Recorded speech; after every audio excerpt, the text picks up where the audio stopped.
Hello everybody, welcome back to ESL shell. ఈరోజు వీడియోలో మనం ఇన్స్పైట్ ఆఫ్ అండ్ డిస్పైట్ని ఎలా ఉపయోగించాలో చూద్దాం.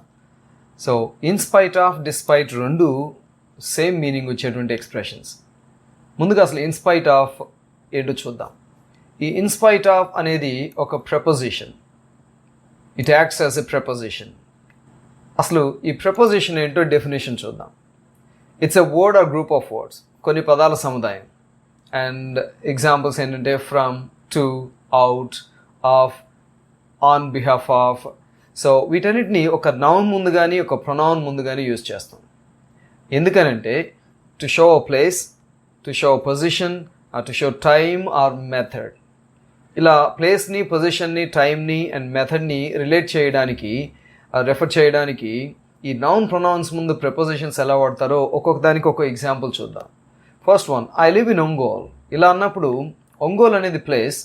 ఆ ప్లేస్ని చెప్పడానికి ఇక్కడ ఇన్ అనేది వస్తుంది. ఒకసారి గమనిస్తే ఐ లివ్, ఒంగోల్ ఈ రెండు పార్ట్స్ని కనెక్ట్ చేసేది in. It shows place. And one more example, they are standing behind the wall. So ఇక్కడ ఈ బిహైండ్ అనేది ఏం చేస్తుందంటే it shows position. Next one, she will arrive here at 3 o'clock. So she will arrive here at 3 o'clock అన్నప్పుడు it shows time. So ఈ at అనే preposition టైంని చెప్తుంది. అండ్ అలాగే I kill the mouse with a rod. I kill the mouse with a rod. So rod తోటి అంటే మెథడ్ని చెప్పడానికి ఇక్కడ ఈ ప్రపోజిషన్ వాడటం జరిగింది. Okay, now let's proceed. So ఈ ఇన్స్పైట్ ఆఫ్ని ఏ సందర్భంలో యూజ్ చేస్తాం, సో ఎలా వాడతాం, ఏ మీనింగ్ తోటి వాడతాం. This is used before one fact that makes another fact surprising. ఒక ఫ్యాక్ట్ ముందు వాడతాం. ఎప్పుడంటే ఒక ఫ్యాక్ట్ ఉన్నప్పుడు ఇంకొకటి జరగకూడదు యాక్చువల్గా, కానీ జరిగిందనుకోండి, అలాంటప్పుడు ఆ ఫస్ట్ ఫ్యాక్ట్ ముందు ఈ ఇన్స్పైట్ ఆఫ్ అనేది యూజ్ చేస్తాం. కొన్ని ఎగ్జాంపుల్స్ చూసి ఇది అర్థం చేసుకుందాం. So first one, Kohli was injured, he played. Kohli was injured అనేది ఒక ఫ్యాక్ట్ అండ్ హీ ప్లేడ్ అనేది ఇంకొక ఫ్యాక్ట్. సో ఇందులో ఏది మనకి సర్ప్రైజింగ్గా అనిపిస్తుందంటే కోహ్లీ వాజ్ ఇంజర్డ్ అనేది ఒక ఫ్యాక్ట్. ఇలా ఇంజర్డ్గా ఉన్నప్పుడు ఇంకొకటి జరగకూడదు, అంటే హీ ప్లేడ్ అనేది జరగకూడదు, బట్ జరిగింది. సో ఇలాంటి సందర్భంలో ఫస్ట్ ఫ్యాక్ట్ ముందు ఇన్స్పైట్ ఆఫ్ యూస్ చేస్తాం. కాకపోతే there is a special structure that we need. So ఇక్కడ ఫ్యాక్ట్ ఏంటంటే కోహ్లీ వాజ్ ఇంజర్డ్. సర్ప్రైజింగ్ మనకేంటంటే హీ ప్లేడ్, బికాస్ ఇంజర్డ్ అయినటువంటి ప్లేయర్ ఆడటం అనేది మనకి సర్ప్రైజింగ్. ఓకే, సో దీన్ని ఎలా కలిపామో ఒకసారి గమనించండి. In spite of being injured, Kohli played. So ఇవి ఎలా ఫామ్ చేయాలనే తర్వాత చూద్దాం. ముందు నేను ఈ రెండు సెంటెన్సెస్ని కంబైన్ చేశాను. In spite of being injured, Kohli played. Injured అయినప్పటికీ కోహ్లీ ఆడాడు అని. So let's move further and then try to know more.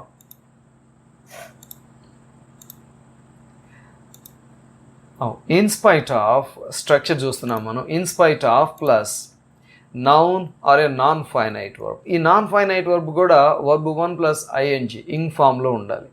ఒకవేళ ఇచ్చిన వర్బ్ కనుక యాక్షన్ వర్బ్ అయితే ఆ వర్బ్కి ఫస్ట్ ఫామ్కి ఐఎన్జి యాడ్ చేస్తాం. ఒకవేళ బీ ఫామ్ అయితే be plus I N G. So be forms అంటే యామ్, ఈజ్, ఆర్ ప్రెసెంట్ టెన్స్లో, వాజ్, వర్ పాస్ట్ టెన్స్లో, and be plus I N G being అని యూస్ చేస్తాం. And in spite of being poor he helps others.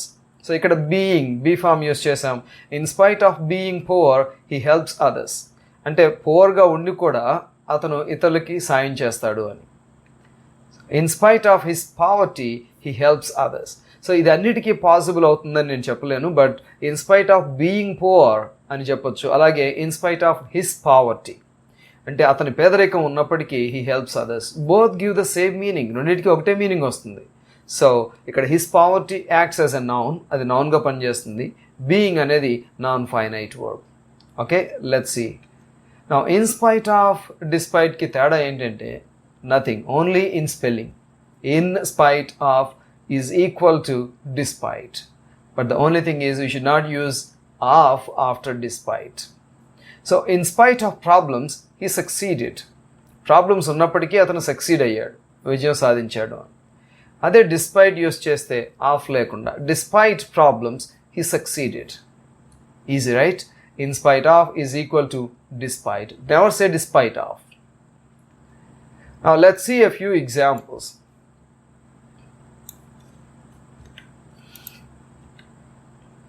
Now let's see how to combine sentences using in spite of. He was overweight, he ran fast. He was overweight, he ran fast. So ఇక్కడ ఓవర్వెయిట్గా ఉండటం అనేది ఒక fact. ఈ fact ఏం చేయాలంటే అతను వేగంగా పరిగెత్తకుండా అడ్డుకోవాలి. So it should stop him from achieving that or from doing that. కానీ అది జరగలేదనుకోండి, we use in spite of. So let's see how we put them together. ఇప్పుడు ఈ సెంటెన్సెస్ని ఇన్ స్పైట్ ఆఫ్ యూస్ చేసి ఎలా కంబైన్ చేయాలో చూద్దాం. In spite of being overweight he ran very fast. In spite of being overweight he ran very fast. ఇక్కడ in spite of తర్వాత మనం బీయింగ్ యూస్ చేసాం. ఇది ఎక్కడి నుంచి వచ్చింది అంటే we take it from was. Was అనేది పాస్ట్ టెన్స్లో be form, singular be form. So be form అంటే ఇక be plus I N G. So non finite verb use చేసాం. ఇన్ స్పైట్ ఆఫ్ బీయింగ్ ఓవర్వెయిట్గా ఉండి కూడా he ran very fast. Now one more example. Despite being overweight, he ran very fast. Sorry, one more example kaadu. Despite toti ade example. Despite being overweight, he ran very fast. Right? Now let's see the next one. The second one. There was heavy rain, but they played. So heavy rain ఉన్నప్పుడు ఆడటం అనేది జరగకూడదు, but జరిగింది. So in spite of ఎలా use చేయాలో చూద్దాం. So in spite of heavy rain, ఇప్పుడు నేను నౌనే యూస్ చేశాను. హెవీ రెయిన్ అనేది noun phrase. In spite of heavy rain they played. Despite heavy rain they played. See that there in spite of is equal to despite without any change.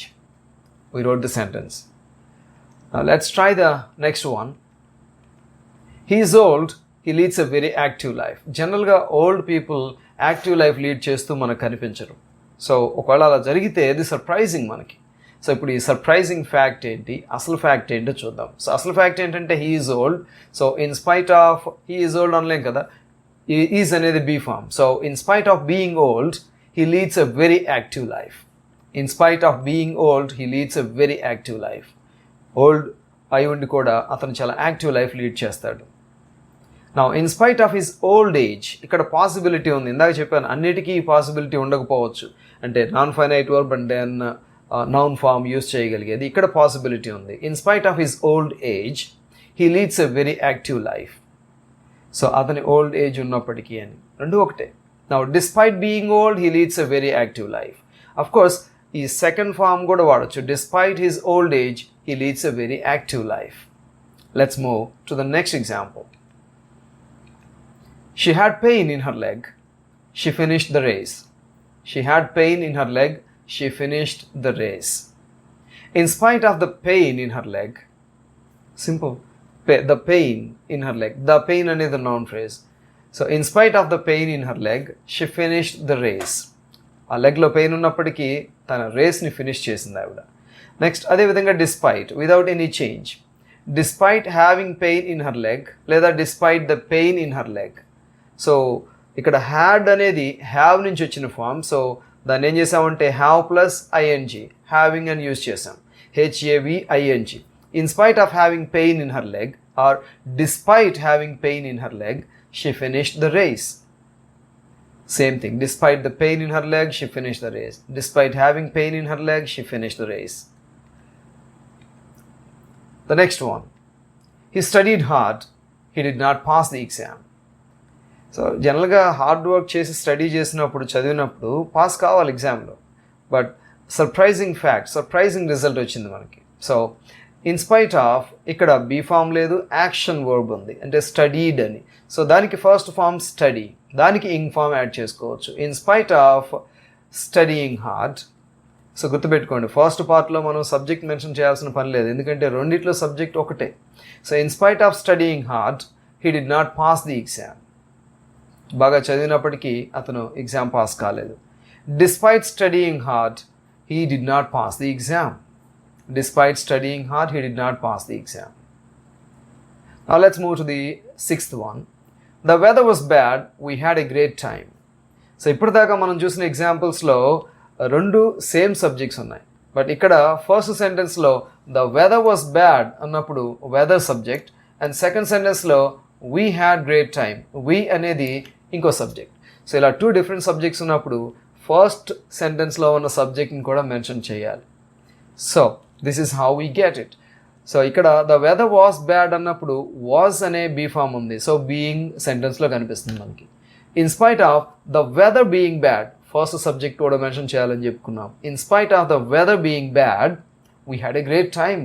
Weather బ్యాడ్గా ఉన్నప్పటికీ we had a great time. అలాగే in spite of the bad weather is possible here. The bad weather అనేది the noun phrase. In spite of the bad weather, we had a great time. So weather బాగాలేకపోయినప్పటికీ we had a great time. And similarly, despite the bad weather or despite the weather being bad, we had a great time. Next one. He was tired. He kept working. ఇక్కడ 2 subjects ఒకటే. So no need to worry. He was tired. Again, was అని కనిపిస్తుంది అక్కడ. So was అనేది past tenseలో be form. So being use చేయొచ్చు. In spite of being tired, he kept working. In spite of being tired, he kept working. So అలాగే in spite of his tiredness. So tiredకి noun form తీసుకొచ్చాం. In spite of his tiredness, ఆ feeling ఉన్నప్పటికీ he kept working. పని చేస్తూనే ఉన్నాడు. Despite being tired or despite his tiredness, he kept working. One more example. I had a headache. I enjoyed the film. Headache ఉన్నప్పుడు film enjoy చేయలేం కదా, but జరిగిపోయింది. So ఇక్కడ హ్యాడ్ అనేది హ్యావ్ నుంచి వచ్చినటువంటి ఫామ్. హ్యావ్ అనేది బేస్ ఫామ్. సో దానికి ing form. In spite of having a headache I enjoyed the film. In spite of having a headache I enjoyed the film. అలాగే in spite of the headache. So next subject ఏంటో వాళ్ళకి headache అని. Next subject ఏంటి? I. So I had a headache అని. So in spite of the headache I enjoyed the film. The next one. Despite having a headache I enjoyed the film. Despite having a headache, I enjoyed the film. Easy, right? Now, let's look at interesting things. So, in spite of ni, despite ni prepositions ga vaadam. వీటిని కంజంక్షన్స్గా ఎలా వాడచ్చు అంటే ఎలా కంజంక్షన్స్గా మార్చేయచ్చు. So ఒకసారి గమనించండి. In spite of the fact that అంటే in spite ఆఫ్కి the fact that, అదే డిస్పైట్కి ద ఫ్యాక్ట్ దట్ యాడ్ చేసామంటే దే యాక్ట్ యాజ్ కంజంక్షన్స్. అంటే అర్థం ఏంటంటే దో, ఆల్దో, ఈవెన్ దో ఎలా వాడతామో without change in the sentences, అలాగే వీటిని వాడుకోవచ్చు. చూద్దాం. In spite of the fact that ఎలా యూస్ చేసి కంబైన్ చేయాలో. They are very poor yet they are happy.